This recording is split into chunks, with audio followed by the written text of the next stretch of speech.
காலை பொழுதில் இறைவனுடைய திருப்பாதத்தில் நாம் ஒன்றாக கூடி வந்து ஆண்டவரை வழிபட முடியாத இந்த சூழலிலும் நாம் இருக்கின்ற இடங்களில் இருந்து இந்த காணொலி காட்சியின் வழியாக இத்தொழுகையிலே பங்கு கொண்டு கடவுளின் திருநாமத்தை மகிமைப்படுத்துகின்ற இறை மக்களாகிய உங்கள் அனைவரையும் கல்லங்குழி சேகர சபையின் சார்பாக வாழ்த்தி வரவேற்றுக் கொள்கிறோம்.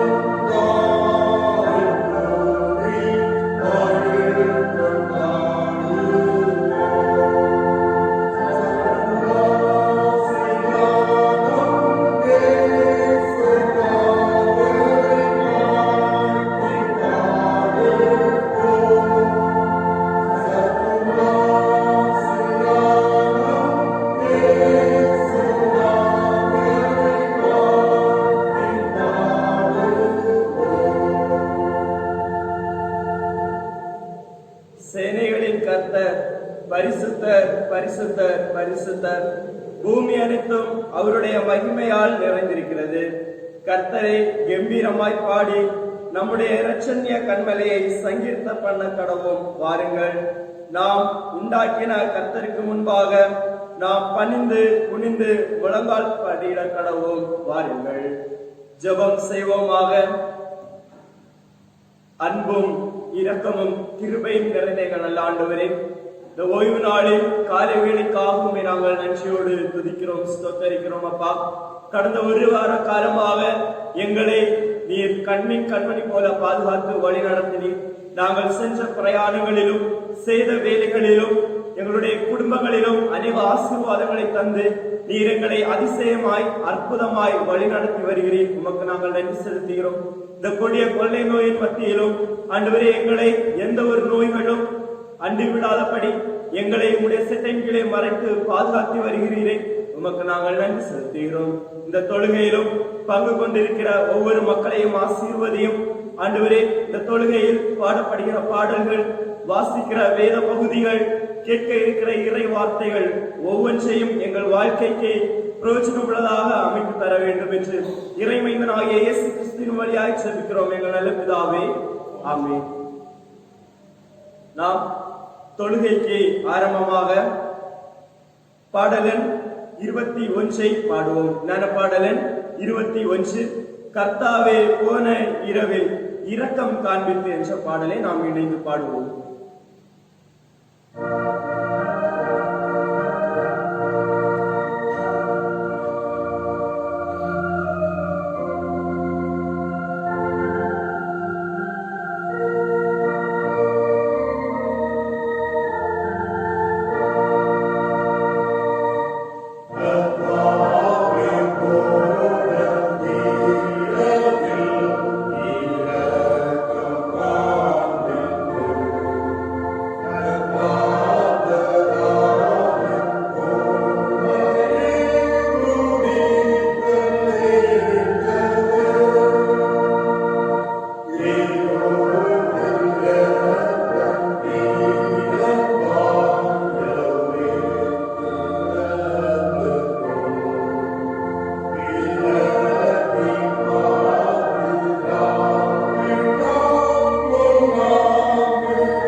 இந்நாளிலும் வாசிக்கும்படியாக தெரிந்து கொள்ளப்பட்ட நற்செய்தி பகுதி மார்க்கு எழுதின நற்செய்தி நூல் 6வது அதிகாரம் இறைவார்த்தைகள் 7 முதல் 13 முடிய.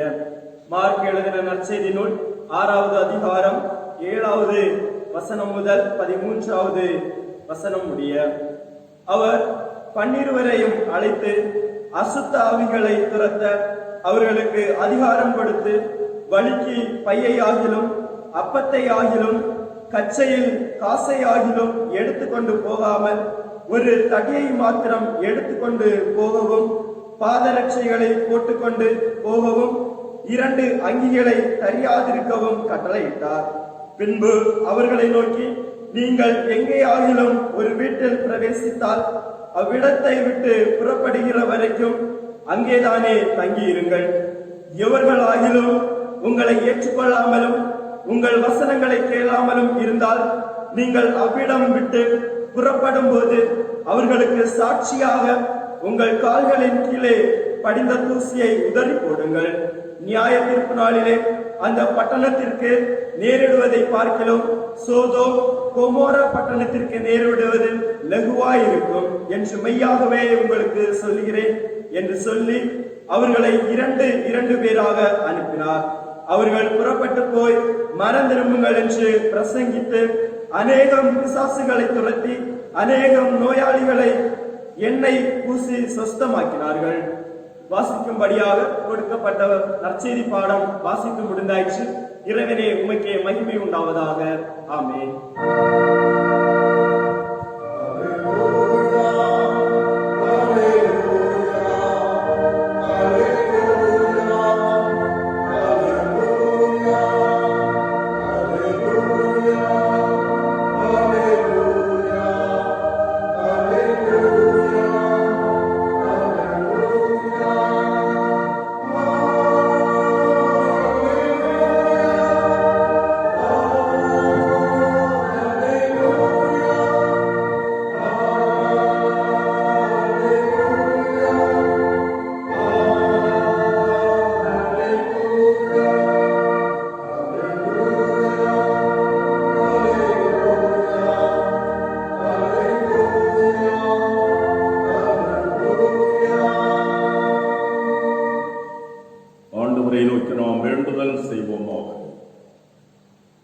எங்கள் தாயும் எங்கள் தந்தையுமாகிய கடவுளே, இந்த புனிதமான ஓய்வு நாளும் காலை பொழுதற்காய் ஆண்டவருக்கு நன்றி சொல்லுகிறோம்.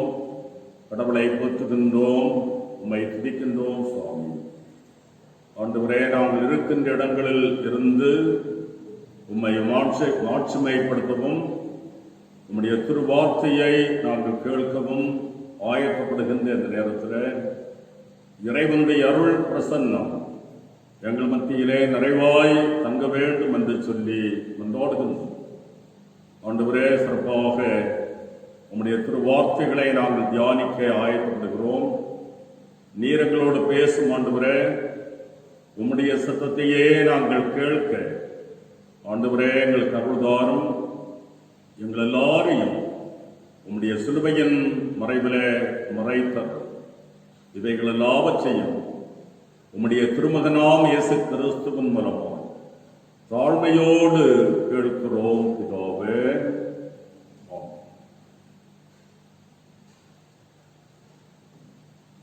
நண்பர்களே,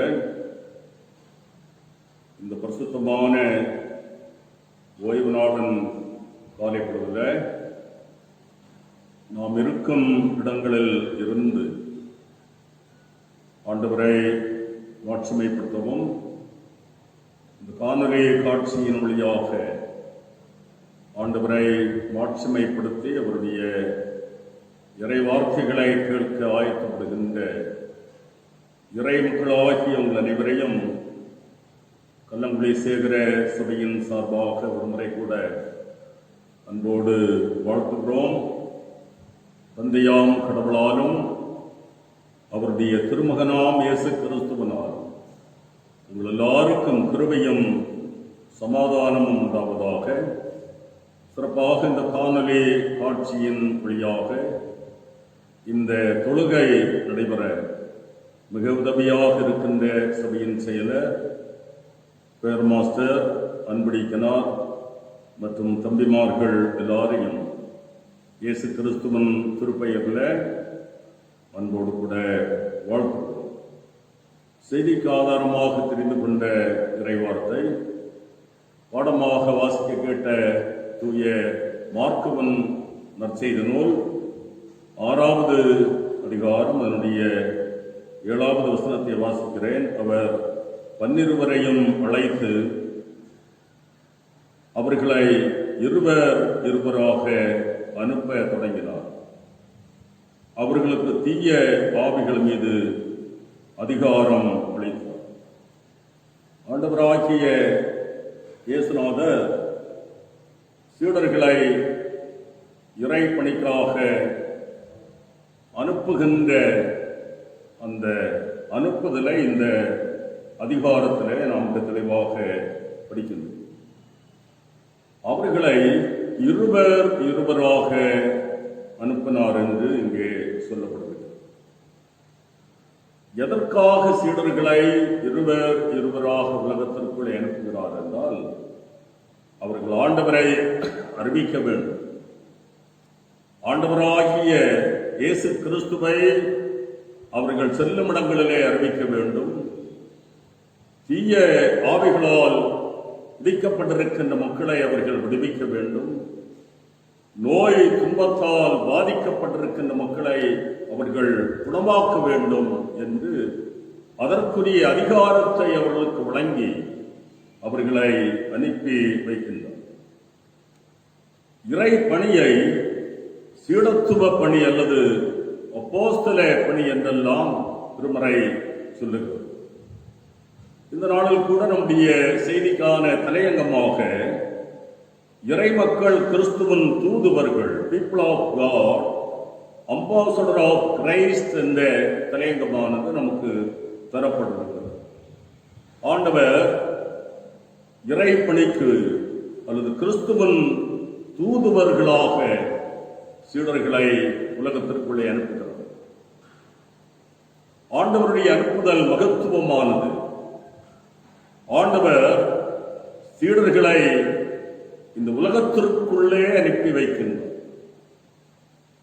நாம் திருமறையிலே படிக்கும்போது அனுப்புபவர் யார் என்றால் அவர்களோடு கூட இருந்த இயேசு கிறிஸ்து 3.5 ஆண்டு காலங்கள் அவர்களுக்கு பயிற்சி கொடுத்த ஆண்டவர். அவர்களுக்கு இறைப்பணி என்ன என்பதை தெளிவாக கற்றுக் கொடுத்தவர். அப்படி எல்லா காரியங்களிலும் உடனிருந்து கற்றுக் கொடுத்து தெளிவடைய செய்து ஆண்டவர் இயேசு கிறிஸ்துவின் மூலமாக முழுமையான பயிற்சியை பெற்றவர்கள் உலகத்திற்குள்ளே அனுப்பி வைக்கப்படுகின்றார்.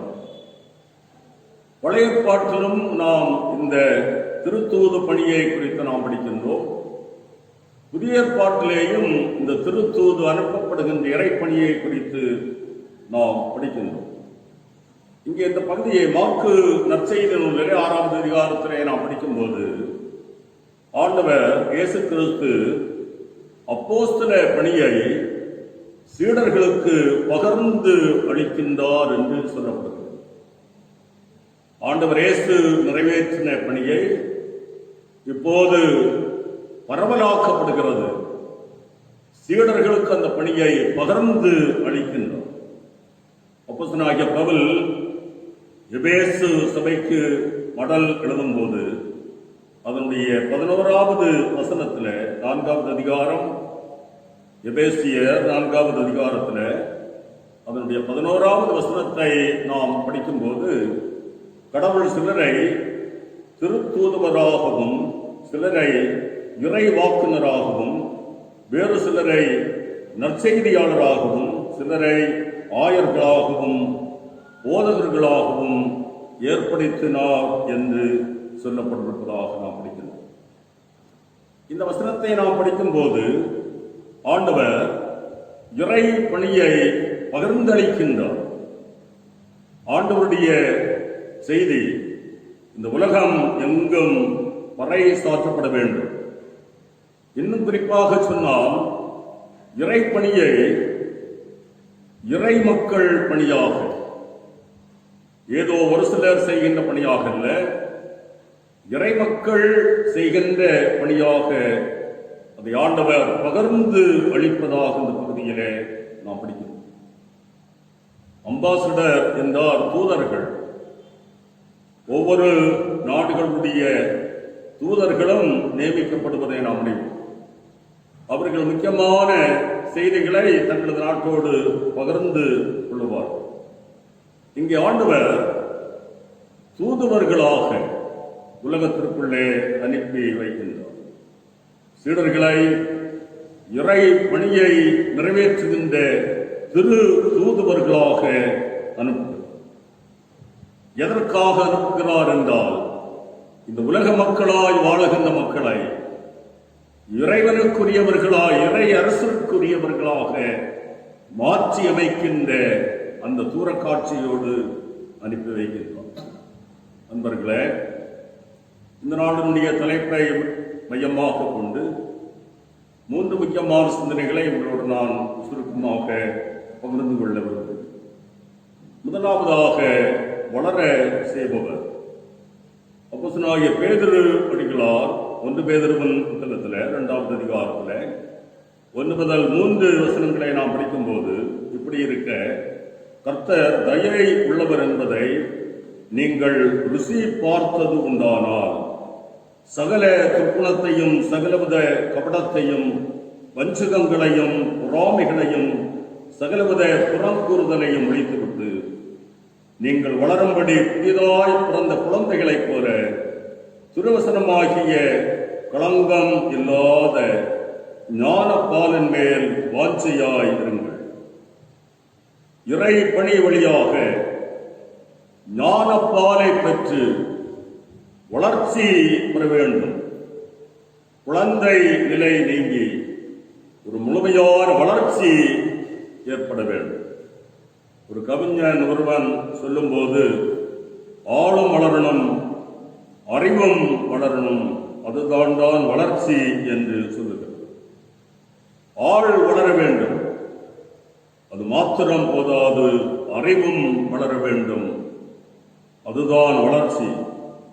இன்று அநேக நேரங்களிலே ஆள் வளர்கிறது, ஆனால் அறிவு எந்த அளவுக்கு வளர்கிறது என்பதை அது ஒரு கேள்விக்குறியாகவே இருக்கிறது. பேதுரு அடிகளார் 1 பேதுருவின் புத்தகத்திலே 2வது அதிகாரத்திலே 1 முதல் 3 வசனங்களிலே நம்மிடம் காணப்படுகின்ற தீமைகள், வஞ்சகம், வெளிவேடம், பொறாமை, அவதூறு இவைகளை விட்டு ஞானப்பாலின் வழி வளர வேண்டும் என்கின்றார். திருத்தூது பணியின் வழியாய் இறைவனுடைய வார்த்தைகள் கூறி அறிவிக்கப்படுகிறது. ஆண்டவருடைய திருவார்த்தைகள் மக்களுக்கு சொல்லப்படுகிறது. அந்த வார்த்தைகளை ஞானப்பாலாக மக்கள் எடுத்துக்கொள்ள வேண்டும். அந்த இறை வார்த்தைகளின் வழியாய் மக்கள் வளர்ச்சி பெற வேண்டும். ஆண்டவர் விரும்பாத எவ்வளவோ காரியங்களுக்கு மனிதன் என்று அடிமையாய் வாழ்ந்து கொண்டிருக்கின்றார். தீமைகள், வஞ்சகம், வெளிவேடம், பொறாமை, அவதூறு, இப்படிப்பட்ட எவ்வளவோ காரியங்களுக்கு அடிமைப்பட்டு வாழுகின்ற மனிதன் தூதுப்பணியின் வழியாய் இறைவனுடைய திருவார்த்தைகள் நமக்கு வழங்கப்படுகிறது. அந்த வார்த்தைகளை நாம் வாழ்வுக்கு சொந்தமாக்கிக் கொண்டு அந்த ஞான பாலிலே நாம் வளர்ந்து பெருகி ஆண்டவரின் பிள்ளைகளாய் நாம் வாழ வேண்டும் என்று கடவுள் என்று விரும்புகிறார். நிலத்திலே விவசாயி விதைகளை விதைக்கின்றான். அந்த விதைகள் முளைத்து வளர்ந்து நல்ல பலனை பெற வேண்டுமானால் களைகள் நீக்கப்பட வேண்டும். களைகளை நீக்கப்பட்டால் அந்த களைகளே பயிர்களை முழுமையாக அமுக்கி விடும் என்பதை நாம் அறிவோம். ஆன்மீக வாழ்வில் பலவிதமான களைகளை போன்ற அனுபவங்கள் மனித மனிதனை அமைக்கி விடாதபடி நமக்கு ஆண்டவருடைய வார்த்தைகள் இறைவன் நமக்கு தரும்போது அந்த வார்த்தைகளின் வழியாக, அந்த ஞானப்பாலன் வழியாக நம்முடைய வாழ்வுடைய எல்லா காரியங்களிலே நாம் வளர்கின்ற அனுபவத்தை நாம் பெற வேண்டும். தீமையானவற்றை அகற்றி இறை வார்த்தையிலே நாம் வாழ்ந்து முன்னேற வேண்டும், வளர்ச்சி பெற வேண்டும். குழந்தைகளாய் அல்ல, முழு வளர்ச்சி பெற்ற மக்களாக நாம் மாற வேண்டும் என்று கடவுள் விரும்புகிறார். யாக்கோபு அடிகளார் தன்னுடைய நிருபத்தில் சொல்லும் போது 1வது அதிகாரத்தில் 22வது வசனத்தில் அவர் இப்படியே சொல்லுகிறார், திருவசனத்தை கேட்கிறவர்களாய் மாத்திரமல்ல, அதன்படி செய்கிறவர்களாகவும் இருங்கள். இறை வார்த்தைகள் நமக்கு கிடைக்கிறது, இறை வார்த்தைகள் நமக்கு போதிக்கப்படுகிறது, அதை கேட்கிறோம். ஆனால் கேட்கிறவர்களாய் மாத்திரமல்ல, அதன்படி செய்கிறவர்களாகவும் வாழ வேண்டும். இறை வார்த்தைகள் வழி வளர்ந்து சான்றாளர்களாய் இந்த உலகத்திலே நாம் வாழ ஆண்டவர் நமக்கு உதவி செய்வாராக. இரண்டாவதாக நாம் சிந்திக்கும் போது வழியை காட்டுபவர். இன்றைய பழைய ஏற்பாட்டின் பாடபக்தியாக தரப்பட்டிருக்கின்ற யோசுவாவின் புத்தகத்தில் 1வது அதிகாரத்தில் 5 முதலாக உள்ள வசனங்களை நாம் படிக்கும்போது, நான் மோசையோடு இருந்தது போல உன்னோடும் இருப்பேன், நான் உன்னை விட்டு விலகுவதும் இல்லை, உன்னை கைவிடுவதும் இல்லை, பலம் கொண்டு திட மனதாயிரு. இஸ்ரவேல் மக்களை கானானுக்கு நேராக வழிநடத்துகின்ற அந்த புனிதமான பணிக்காக கடவுள் மோசேயை தெரிந்து கொண்டார். மோசே மூலமாய் மக்கள் வழிநடத்தப்பட்டார்கள். ஆனால் மோசேயின் காலத்திற்கு பிற்பாடு அவர் யோசுவாவை தனக்கென்று தெரிந்து கொள்கிறார். இங்கே சொல்லுகிறார், என் தாசனாகிய மோசே உனக்கு கற்பித்த நியாய பிரமாணத்தின்படி எல்லாம் செய்ய கவனமாயிரு என்று யோசுவாவுக்கு ஆண்டவர் சொல்லுவதாக நாம் படிக்கின்றோம். அதாவது நீதி சட்டத்தின் வழியாய் மோசே மூலமாய் தரப்பட்டிருக்கின்ற கற்பனைகள் வழியாய் இந்த மக்கள் சரியான வழியிலே நடக்க இந்த மக்களுக்கு வழிகாட்ட வேண்டும் என்று ஆண்டவர் இங்கே வலியுறுத்துகின்றார். தாவீது சங்கீத புத்தகத்திலே 32வது திருப்பாடலிலே அதனுடைய 8வது வசனத்திலே சொல்லும் போது, நான் உனக்கு போதித்து நீ நடக்க வேண்டிய வழியை உனக்கு காட்டுவேன், உன்மேல் என் கண்ணை வைத்து உனக்கு ஆலோசனை சொல்லுவேன் என்று சொல்லுகிறார். ஆண்டவருடைய வழிநடத்துதலை திட்டமாக உணர்ந்த ஒருவர் தாவீது. வாழ்வின் எவ்வளவோ சூழல்கள், வேதனையான அனுபவங்கள், சோதனை நிறைந்த அனுபவங்கள், முன்னேறி செல்ல முடியாத எவ்வளவோ அனுபவங்களிலே ஆண்டவர் போதித்து வழிகாட்டி வழியாக நடத்தினார். இங்கே ஆண்டவர் யோசுவாவிடத்திலே சொல்லுகிறார், நான் மோசையோடு இருந்தது போல உன்னோடும் இருப்பேன், நான் மோசையோடு கூட இருந்து நடத்தினேன், அதே ஆண்டவராகிய நான் உன்னோடும் கூட இருந்து நடத்துவேன். எத்தனையோ சூழல்களிலே நான் அந்த மக்களை நான் நேர்வழியிலே நடத்தி வந்தேன், அதே கடவுளாகிய நான் உன்னோடும் இருப்பேன், உன்னோடு கூட இருந்து நான் வழிகாட்டுவேன், நானே வழியாக இருப்பேன் என்று சொல்லுவதாக நாம் படிக்கிறோம். இந்த யோசுவா இஸ்ரவேல் மக்களை மோசேயின் காலத்துக்கு பிற்பாடு மிகச்சிறப்பாக வழிநடத்தினார். அந்த மக்கள் கானானை சென்று அடைவதற்கு இந்த யோசுவா ஆண்டவரால் பயன்படுத்தப்பட்டார். யோசுவாவை ஆண்டவர் வல்லமையாக பயன்படுத்தினார். ஆண்டவருடைய கற்பனைகளில் இருந்து வலது இடதுபுறம் சாயாமல் அந்த மக்களை கானானிலே கொண்டு சேர்க்கின்ற அந்த மிக புனிதமான பணியை யோசுவா நிறைவேற்றுகின்றார். ஒரு வாகனம் ஓட்டுகின்றவர் விபத்தின்றி குறித்த இடத்திற்கு சென்று சேர வேண்டுமானால் அவர் சாலை விதிகளை முறையாக பின்பற்றி வாகனத்தை ஓட்டினால் மாத்திரமே குறித்த இடத்தை சென்று சேர முடியும். வழிகாட்டுகின்ற இறைவனுடைய வார்த்தைகள் நமக்கு வழிகாட்டுகின்றது. நாம் எப்படி வாழ வேண்டும் என்று ஆண்டவருடைய வார்த்தைகள் நமக்கு வழிகாட்டுகின்றது. இங்கே யோசுவா இஸ்ரவேல் மக்களுக்கு சரியான பாதையை காட்டுகின்றார்.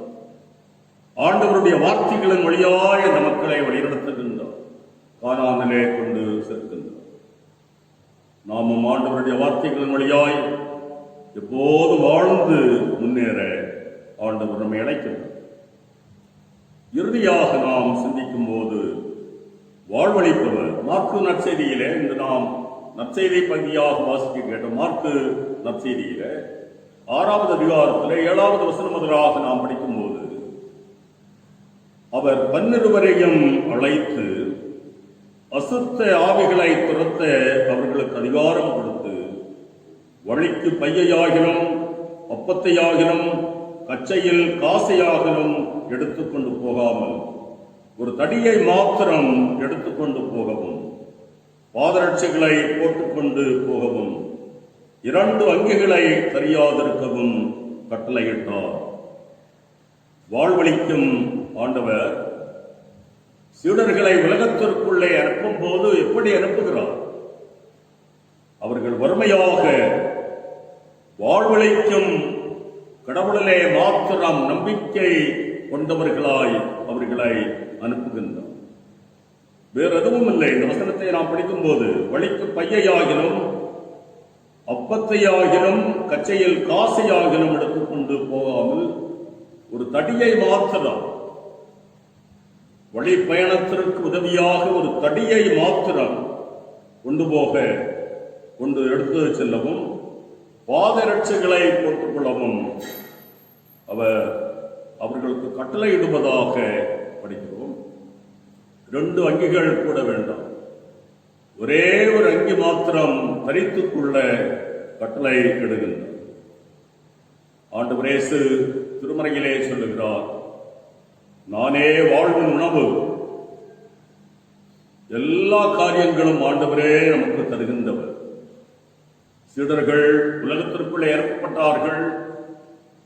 ஆண்டவர் அவர்களுடைய எல்லா தேவைகளையும் சந்திக்கின்ற ஆண்டவராக கடவுள் செயலாற்றும். எதையும் எடுத்துக்கொள்ள வேண்டாம். 2 அங்கிகள் வேண்டாம், கச்சையிலே காசுகள் வேண்டாம், வேற எதுவும் வேண்டாம். உண்ண உணவோ உடுக்க உடையோ தங்க இடமோ இவை எல்லாவற்றையும் அனுப்புகின்ற ஆண்டவர் தருவார் என்ற அந்த நம்பிக்கையோடு அனுப்பப்படுகின்றார். இன்றைய ஊழியங்களை நாம் சிந்திக்கும் போது, இன்றைய ஊழியங்களை ஒரு சிந்தனையாளர் சொன்னார், இன்றைய ஊழியங்கள் ஒரு ஏசி இவாஞ்சலிசமாக மாறிக்கொண்டிருக்கிறது. ஏசியிலே இருந்து கொண்டு ஊழியங்களை செய்கின்ற சூழல்கள். ஆனால் வாழ்வழிக்கும் ஆண்டவர், அவர் வாழ்வழிக்கின்ற ஆண்டவராக சீடர்களை உலகத்திற்கு அனுப்புகிறார். எதுவும் மற்றவர்களாய் அவர்கள் எதையும் எடுத்துச் செல்ல வேண்டாம். வாழ்வழிக்கின்ற ஆண்டவர் எல்லாவற்றையும் பார்த்துக் கொள்வார். எல்லா காரியங்களிலும் அனுப்புகின்ற கடவுள் அவர்களுக்கு உணவளிப்பார், உடையளிப்பார், வாழ்வளிப்பார், பாதுகாவலை தருவார். எல்லா காரியங்களையும் ஆண்டவரே செய்வார் என்ற அந்த நம்பிக்கையோடு அனுப்பப்படுவதை நாம் படிக்கிறோம். இஸ்ரவேல் மக்கள் கானானுக்கு நேராக நடத்தப்பட்ட வனாந்தர யாத்திரையிலே 40 ஆண்டு காலங்கள் இஸ்ரவேல் மக்கள் எப்படி என்ன உண்டார்கள்?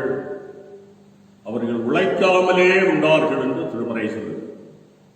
ஆண்டவர் இறைவனுடைய இறை உணவு என்று சொல்லப்படுகின்ற அந்த மன்னாவை மக்களுக்கு தருகின்றார்.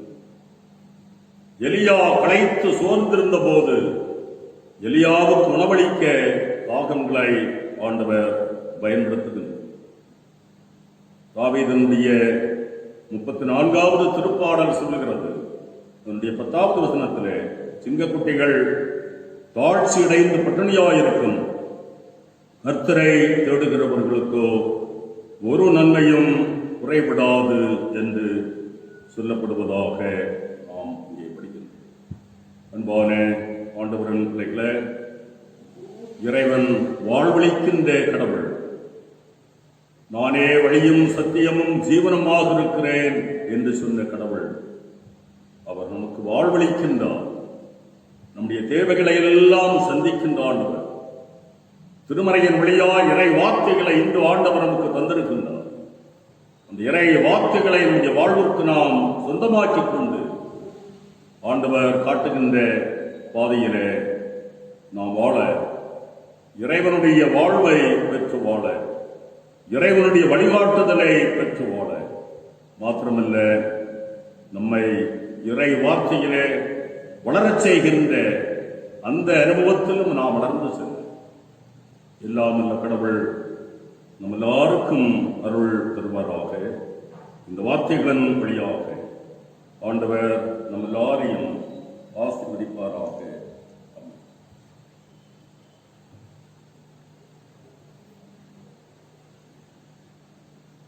நம்முடைய விசுவாசத்தை நாம் அறிக்கை செய்வோமா. வானத்தையும் பூமியையும் படைத்த சர்வ வல்லமையுள்ள பிதாவாகிய கடவுளை விசுவாசிக்கிறேன். அவருடைய ஒரே குமாரனாகிய நம்முடைய நாதர் இயேசு கிறிஸ்துவையும் விசுவாசிக்கிறேன். அவர் பரிசுத்த ஆவியினாலே கன்னிமரியாளத்தில் உற்பவித்து பிறந்தார். புந்தி பிலாத்துவின் காலத்தில் பாடுபட்டு சிலுவையில் அறை கொண்டு மரித்து அடக்கம் பண்ணப்பட்டு பாதாளத்தில் இறங்கினார். 3ஆம் நாள் மரித்தோரிடத்திலிருந்து எழுந்தருளினார். பரமண்டலத்திற்கு ஏறி சர்வ வல்லமையுள்ள பிதாவாகிய கடவுளின் வலது பார்சத்திலே வீற்றிருக்கிறார். அவ்விடத்திலிருந்து உயிருள்ளோரையும் மரித்தோரையும் நியாயம் தீர்க்க வருவார். பரிசுத்த ஆவியை விசுவாசிக்கிறேன். பொதுவாயிருக்கிற பரிசுத்த சபையும் பரிசுத்தவான்களுடைய ஐக்கியமும் பாவ மன்னிப்பும் சரீர உயர்த்தலும் நித்திய ஜீவனும் உண்டென்று விசுவாசிக்கிறேன். ஆமென்.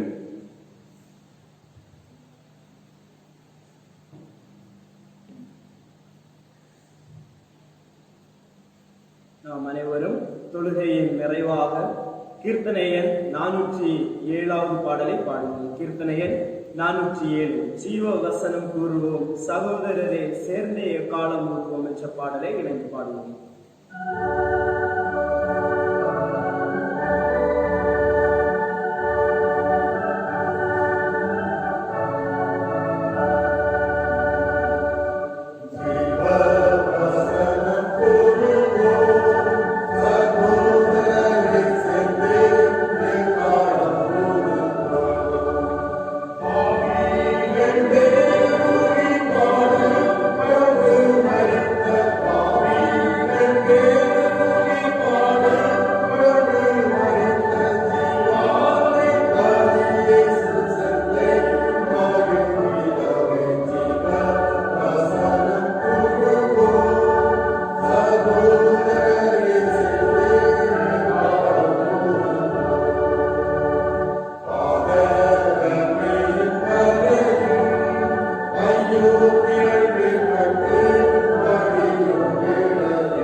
அன்பு நிறைந்த நல்ல ஆண்டவரே, ஆசீர்வாதமான இந்த விலைக்காக நாங்கள் ஆண்டவருக்கு நன்றி சொல்கிறோம்.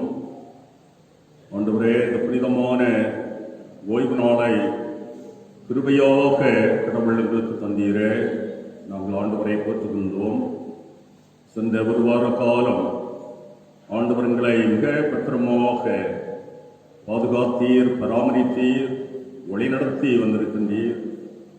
எத்தனையோ மக்களுக்கு கொடுக்கப்படாத காலங்கள், வேளைகள் இறைவனுடைய அன்பினால், இறைவனுடைய அருளினால் எங்களுக்கு தரப்பட்டிருக்கிறது. ஆண்டவரே, இந்நாள் வரையிலேயும் எங்களை கிருபையாக நடத்தி வந்த கடவுள் இன்னும் ஆண்டவர் எங்களை நடத்துவீர், எங்களை ஆசீர்வதிப்பீர். நன்மையான ஈவுகளை இறைவனுடைய திருவுள சித்தத்தின் அடிப்படையில் ஆண்டவரே நீர் எங்களுக்கு தருவீர் என்ற நம்பிக்கையோடு கூட எங்களை ஆண்டவரன் பாதைப்படியிலே கையளித்து கொண்டாடுகின்றோம். உலகத்தினுடைய சமாதானத்திற்காய், அமைதி வாழ்வதற்காய் ஆண்டவரை நோக்கி நாங்கள் வேண்டுதல் செய்கின்றோம். உலகம் முழுவதும் ஆளுகின்ற எல்லா மக்களையும் சமாதானத்தின் பாதையிலே, நீதியின் பாதையிலே ஆண்டவரே நீர் நடத்தி அருள வேண்டும் என்று கொண்டாடுகின்றோம். ஆண்டவரே, கொடிய கொள்ளை நோய் உலகத்தை கடுமையாக பாதித்துக் கொண்டிருக்கின்ற ஒரு காலத்தில் நாங்கள் வைக்கப்பட்டிருக்கிறோம். அனுதினமும் அநேகமும் மக்கள் மடிந்து கொண்டிருப்பதை நாங்கள் அறிகின்றோம். எண்ணிலடங்காத மக்கள் இந்த நோயினால் பாதிக்கப்பட்டுக் கொண்டிருப்பதை நாங்கள் அறிகின்றோம். ஆண்டவரே, பாதிக்கப்பட்டிருக்கின்ற மக்கள் சுகமடைய ஆண்டவரை நோக்கி நாங்கள் பாரத்தோடு ஜெபிக்கிறோம். இந்த கொடிய கொள்ளை நோய் முழுமையாக உலகத்தை விட்டு நீங்கி போக ஆண்டவரே கடவுள் அருள் தர வேண்டும் என்று மன்றாடுகின்றோம். உம்மால் எல்லாம் ஆகும் என்று சொல்லப்பட்டிருக்கிறது. ஆண்டவரே, மனிதனால் கூடாத அனைத்தும் ஆண்டவரால் கூடும் என்று இறைவனுடைய திருவார்த்தைகள் சொல்லுகிறது. ஆண்டவரே, எல்லாம் செய்யவல்லவர், விடுதலை வாழ்வை தரவல்லவர், குமாரன் உங்களை விடுதலையாக்கினால் மெய்யாகவே விடுதலையாவீர்கள் என்றெல்லாம் சொல்லி இருக்கின்ற ஆண்டவர், பயங்கரமான கொடிய கொள்ளை நோய் உலகை விட்டு நீங்கி போக, அதன் மூலமாக நாங்கள் விடுதலை வாழ்வை பெற்று சுகபலத்தோடு, சமாதானத்தோடு, மகிழ்ச்சியோடு, மன அமைதியோடு வாழுகின்ற வாழ்வை எல்லா மக்களும் பெற்றுக்கொள்ள ஆண்டவரே கடவுள் அருள் தர வேண்டும் என்று சொல்லி ஆண்டவரை நோக்கி கொண்டாடுகின்றோம். கடுமையான மழையாலும் காட்டாற்று வெள்ளத்தினாலும் கடுமையாக பாதிக்கப்பட்டிருக்கின்ற மும்பை மாநகரத்தை நினைக்கின்றோம். ஆண்டவரே, அந்த இயற்கையின் சீற்றத்தின் மூலமாய் பாதிக்கப்பட்டிருக்கின்ற மக்கள் இறைவனுடைய பாதுகாவலை பெற்றுக்கொள்ள ஆண்டவர் அருள் தர வேண்டும் என்று நாங்கள் கொண்டாடுகின்றோம். ஆண்டவரே, எங்கள் பேராயத்திற்காக, பேராயத்தின் மொழியாக நடைபெறுகின்ற எல்லா பணிகளுக்காக நாங்கள் வேண்டுதல் செய்கிறோம். எல்லா பணிகளையும் ஆண்டவரே நீர் ஆசீர்வதித்தருள வேண்டும் என்று கொண்டாடுகின்றோம். ஆண்டவரே, இந்த கொடிய கொள்ளை நோயின் நிமித்தமாய் ஆலயங்கள் எல்லாம் அடைக்கப்பட்டிருக்கின்ற ஒரு சூழ்நிலையை கடவுள் அறிகின்றீர். எத்தனையோ மாதங்களாக ஆலயத்திலே வந்து நாங்கள் ஆண்டவரை வழிபட இயலாத ஒரு நிர்பந்தமான நிலையிலே வைக்கப்பட்டிருக்கிறோம் என்பதை ஆண்டவர் அறிகின்றீர். இந்த நிலை முழுமையாக மாறிப்போக ஆலயங்கள் எல்லாம் திறக்கப்படவும், இறை மக்கள் ஆலயத்திலே வந்து ஆண்டவரை ஆராதித்து உம்மை மாட்சிமைப்படுத்துகின்ற அந்த காலங்களை கிருபையாக ஆண்டவர் தர வேண்டும் என்று கொண்டாடுகின்றோம். சபைக்காய் நாங்கள் வேண்டுதல் செய்கின்றோம். உதவி பொதுகர் அவருடைய குடும்பத்தை ஆண்டவர் ஆசீர்வதிப்பீராக.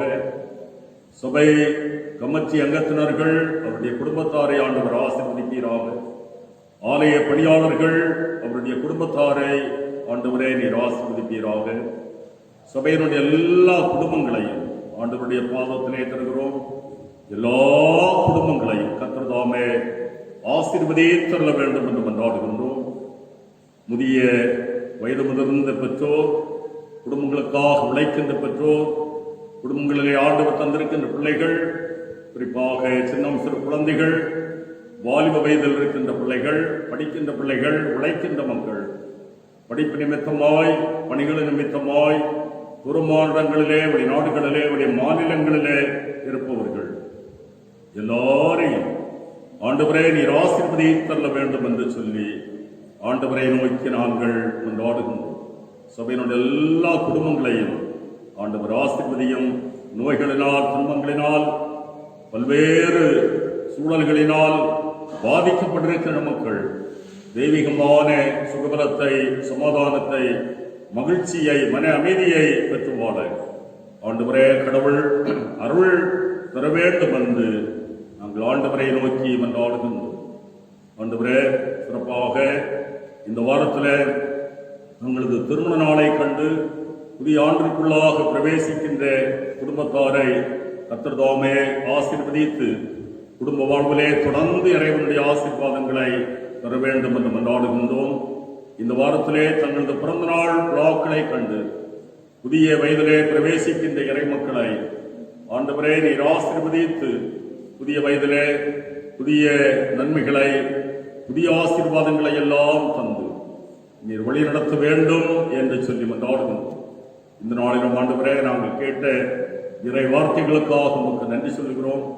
இறை வார்த்தையின் வழியாக நாங்கள் வளரவும், ஆண்டவரே உடைய வார்த்தைகளின் வழியாக நாங்கள் சரியான வழியிலே முன்னேறவும், எங்களுக்கு வாழ்வு தருகின்றவராக இருக்கின்ற அந்த ஆண்டவரிலே நாங்கள் எங்களை கையளித்து ஆண்டவரே நாங்கள் ஆண்டவருடைய பிள்ளைகளாய், ஆண்டவரின் சாட்சிகளாய் எப்போதும் வாழவும் கடவுள் தாமே எங்களுக்கு அருள் தர வேண்டும் என்று சொல்லி மன்றாடுகின்றோம். வருகின்ற காலங்கள், வருகின்ற வேளைகள் எல்லாவற்றையும் எங்களுக்கு நீர் ஆசீர்வதித்து தாரும். ஆண்டவரே, இந்த காணொலி காட்சியின் வழியாக இந்த தொழுகை நடைபெற இதற்கு காரணமாக இருக்கின்ற அன்பான சபைக்குழு அங்கத்தினர்கள் எல்லாரையும் கர்த்தர் தாமே ஆசீர்வதித்தள்ள வேண்டும் என்று மன்றாடுகின்றோம். இந்த வட்டாரத்திலே, இந்த தேசத்திலே வாழுகின்ற எல்லா மக்களையும் கர்த்தர் தாமே ஆசீர்வதித்தள்ள வேண்டும் என்று நாங்கள் மன்றாடுகின்றோம். எங்களை தாழ்த்தி ஆண்டவரின் பாதபடியிலே முழுமையாய் தருகின்றோம். இவைகள் எல்லாவற்றையும் நம்முடைய திருமகனாம் இயேசு கிறிஸ்துவின் மூலமாய் தாழ்மையோடு ஜெபிக்கிறோம் பிதாவே. ஆமென்.